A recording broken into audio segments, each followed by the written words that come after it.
أن لا إله إلا الله وحده لا شريك له ولا نظير له وأشهد أن سيدنا وحبيبنا ومولانا محمدًا عبده ورسوله أرسله بالحق بشيرا ونذيرا وداعيا إلى الله بإذنه وسراجا منيرا وأشهد أن لا إله إلا الله وحده لا نظير له وحده لا مثل له وحده ولا ند له وحده ولا ضد له أما بعد فأعوذ بالله من الشيطان الرجيم بسم الله الرحمن الرحيم يا أيها الذين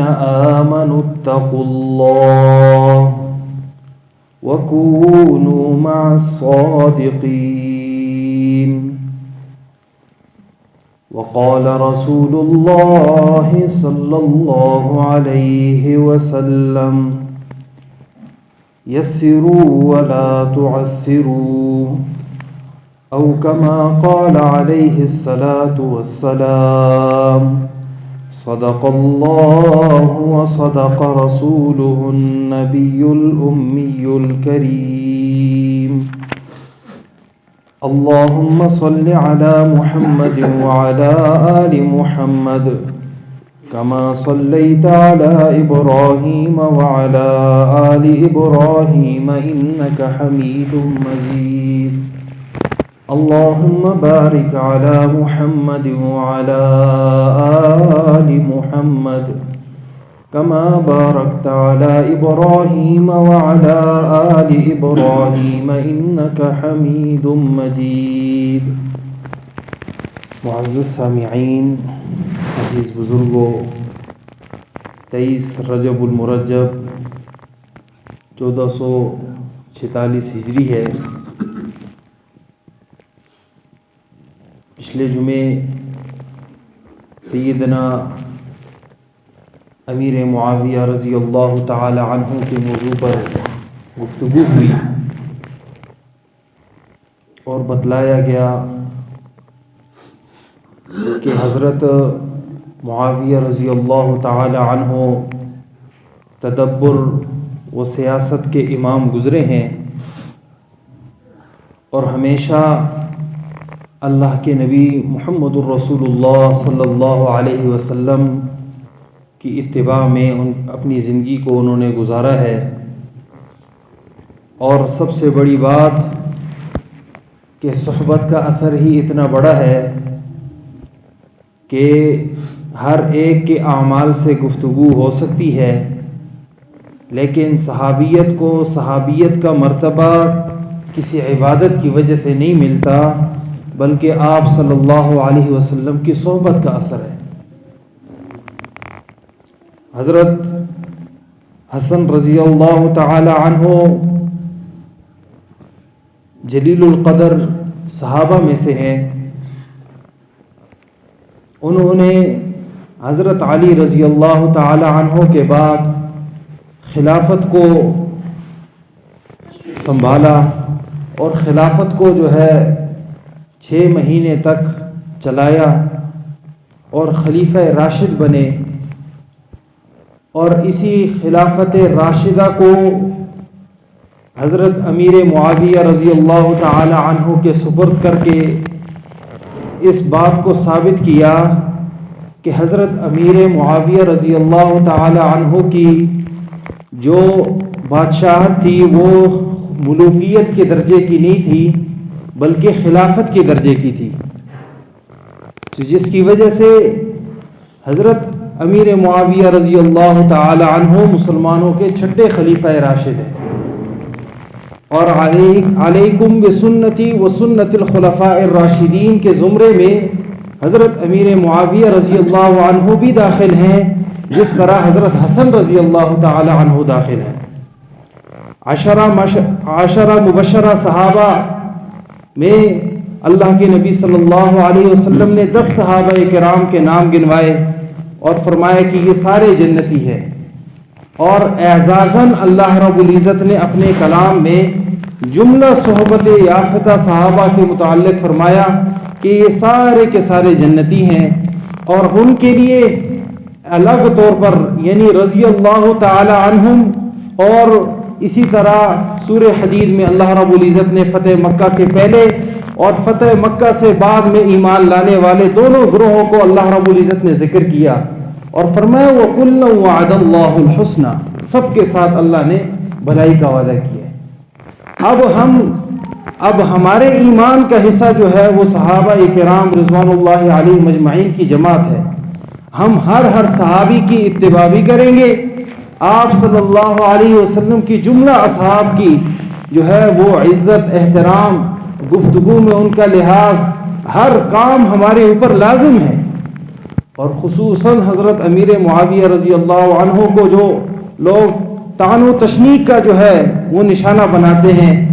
ہمارے اوپر لازم بنتا ہے کہ ہم ان لوگوں کا مقابلہ کریں، ان لوگوں کا سدباب کریں۔ کیوں؟ یہ ہمارے ایمان کا حصہ ہے۔ جس طرح ہم قرآن کریم کو اپنے سامنے اگر کوئی شخص قرآن کریم کی گستاخی کرتا ہے، قرآن کریم کی بے ادبی کرتا ہے، ہم اس پر طیش میں آتے ہیں، اسی طرح صحبت یافتہ صحابہ کے متعلق بھی ہمارا وہی انداز ہونا چاہیے۔ یہ آپ صلی اللہ علیہ وسلم کے صحابی ہیں، اور ان کی صحبت کی وجہ سے ہم پر ان کا احترام بھی لازم ہے، ان کی اقتداء بھی لازم ہے۔ اور حضرت حسن رضی اللہ تعالی عنہ نے بیعت کر کے خود ارشاداً فرمایا کہ یہ میرے امام ہیں، اور پھر حضرت امیر معاویہ رضی اللہ تعالی عنہ نے جو ہے نماز پڑھائی، نماز میں بھی انہی کی اقتداء کی۔ اور بخاری شریف میں حدیث ہے، اللہ کے نبی صلی اللہ علیہ وسلم نے جو ہے وہ خواب دیکھا، خواب سے بیدار ہوئے، اللہ کے نبی صلی اللہ علیہ وسلم نے جو ہے وہ حشاش بشاش خوش تھے، اور فرمایا کہ میرا وہ لشکر جو ہے سمندروں پر جہاد کرے گا، اللہ رب العزت نے مجھے اس کی خوشخبری دے دی ہے، اور بہت خوش ہوئے۔ صحابی نے عرض کیا اے اللہ کے نبی کیا میں بھی اس جہاد میں شریک ہوں گا؟ فرمایا ہاں تم بھی اس جہاد میں شریک ہوگے۔ تو وہ حضرت امیر معاویہ رضی اللہ تعالی عنہ ہی تھے جنہوں نے جو ہے اس غزوے کو سر انجام دیا۔ حضرت عثمان غنی رضی اللہ عنہ کے زمانے میں یہ غزوہ سر انجام پایا۔ اور بخاری شریف میں حدیث، اللہ کے نبی صلی اللہ علیہ وسلم نے فرمایا اول جیش یغزو، کہ وہ پہلا لشکر جو سمندری جہاد کرے گا کہ وجب علیہم الجنہ، کہ ان پر جنت واجب ہو گئی ہے۔ تو ان اعزازات کے باوجود بھی ہم سب پر لازم ہے کہ ہم ان کی اقتداء کریں، اور قرآن کریم کا ارشاد جتنے بھی ارشادات ہیں ہم سب پر لازم ہے کہ ان ارشادات کو من و عن جو ہے وہ تسلیم کریں۔ اللہ رب العزت کا ارشاد یا ایھا الذین آمنوا اتقوا اللہ، اے ایمان والو اللہ سے ڈرو، وکونوا مع الصادقین، سچوں کے ساتھ ہو جاؤ۔ اسی کے ضمن میں 3 صحابہ کرام رضوان اللہ علیہ مجمعین کا واقعہ آتا ہے، مالک اور اسی طرح ہلال ابن ربیعہ رضی اللہ تعالی عنہم، ان کے واقعات آتے ہیں۔ غزوہ تبوک سے پیچھے رہنے کی وجہ سے اللہ کے نبی صلی اللہ علیہ وسلم نے ان سے پوچھا کہ آپ غزوہ تبوک سے پیچھے کیوں رہے ہیں، جبکہ اللہ رب العزت کا واضح ارشاد ہے کہ انفروا خفافا وثقالا، جیسے بھی ہو اللہ کے راستے میں نکلنا ہے۔ تو سب جتنے منافقین تھے انہوں نے اللہ کے نبی صلی اللہ علیہ وسلم کے سامنے بہانے کیے، اللہ کے نبی صلی اللہ علیہ وسلم نے اجازت فراہم کرتے رہے کہ ٹھیک ہے، لیکن ان 3 صحابہ انہوں نے سچوں کا ساتھ دیا، انہوں نے جو ہے اعزازاً کہا کہ ہم جو ہے وہ جھوٹ نہیں بولیں گے، جتنا جو کچھ کہیں گے سچ کہیں گے۔ آ کر انہوں نے مسجد نبوی میں اپنے آپ کو اس کے ستونوں سے باندھ دیا اور کہا ہے اللہ کے نبی صلی اللہ علیہ وسلم ہم جو ہے وہ یعنی بغیر کسی عذر کے رہ گئے تھے، بس غفلت ہو گئی ہم سے اور پیچھے رہ گئے، سچے تھے نا۔ تو سچوں کی وجہ سے اللہ کے نبی صلی اللہ علیہ وسلم کی زباناً اللہ رب العزت کی طرف سے منع کر دیا گیا کہ ان سے کوئی گفتگو نہیں ہوگی۔ 40 دن تک کسی لحاظ سے کوئی گفتگو سب پر منع کر دیا گیا کہ ان سے جو ہے نا تو آپ نے کوئی گفتگو نہیں کرنی، سلام تک منع کر دیا گیا۔ فرماتے ہیں میں جس وقت نبی علیہ الصلوۃ والسلام کی محفل میں آتا تھا، اللہ کے نبی صلی اللہ علیہ وسلم کو جب میں دیکھتا تھا تو اللہ کے نبی صلی اللہ علیہ وسلم دوسری جانب دیکھتے، اور جب میں اپنے کسی کام میں اس طرف متوجہ ہوتا تو اللہ کے نبی صلی اللہ علیہ وسلم میری طرف توجہ فرماتی۔ یہ کیفیت تھی، اور اتنی کیفیت کہ آخری 10 دنوں میں گھر والوں سے بھی جدا کر دیا، حکم ہوا ان کی اہلیہ کو کہ وہ بھی اپنے جو ہے میکے کے گھر چلے جائیں، وہ بھی اپنے میکے میں چلے جائیں۔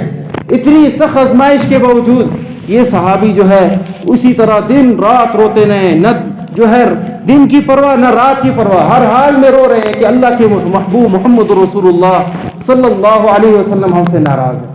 رو رہے ہیں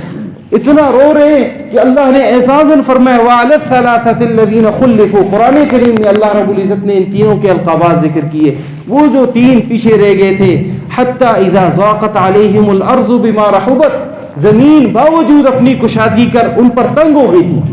اور فرمایا ان کے دل آپس میں انہی پر تنگ ہو گئے تھے کہ ہم زندہ کیوں ہیں، اللہ کے نبی صلی اللہ علیہ وسلم ہم سے ناراض ہیں، صحابہ کرام جو ہے ہم سے ناراض ہے۔ خود جب اپنی حدیث سناتے ہیں تو فرمایا کہ مجھے سب سے بڑا غم اس بات کا تھا کہ اگر اس دوران میری موت ہو گئی یا آپ صلی اللہ علیہ وسلم کی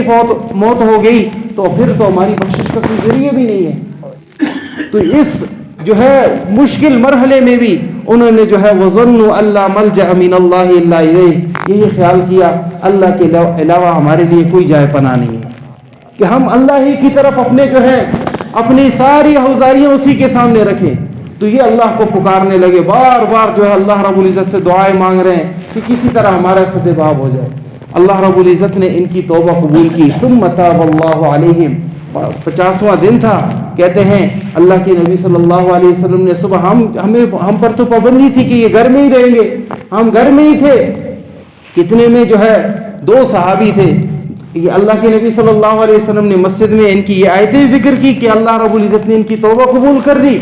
اور ان 2 صحابہ نے دوڑتے کہ ہم جو ہے یہ خوشخبری کا پیغام سنائیں گے۔ ایک نے جو ہے دروازے تک پہنچا اور دوسرا جو ہے ذرا ٹیلے پر چڑھ کر اس نے آواز لگائی کہ آپ کی توبہ کو اللہ نے قبول کر لیا۔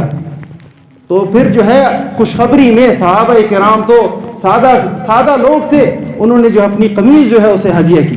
اعزازی طور پر کہ یار یہ میری طرف سے آپ کو ہدیہ۔ تو یہ اعزاز اللہ رب العزت نے حاصل کیا، اور حکم یہ ارشاد فرمایا یا ایھا الذین آمنوا، اے وہ لوگوں جو ایمان والے ہو، اتقوا اللہ، اللہ سے ڈرو۔ جس طرح یہ 3 صحابی اللہ سے ڈرنے والے تھے، وَأَكُونُوا مَعَ الصَّادِقِينَ، سچوں کے ساتھ رہو۔ تو جتنا انسان سچ بولے گا، جتنا زیادہ اپنے اندر تقویٰ پیدا کرے گا، اللہ سے ڈرے گا، اتنا زیادہ اللہ رب العزت راہوں کو ہموار کریں گے۔ امتحانات ضرور آئیں گے،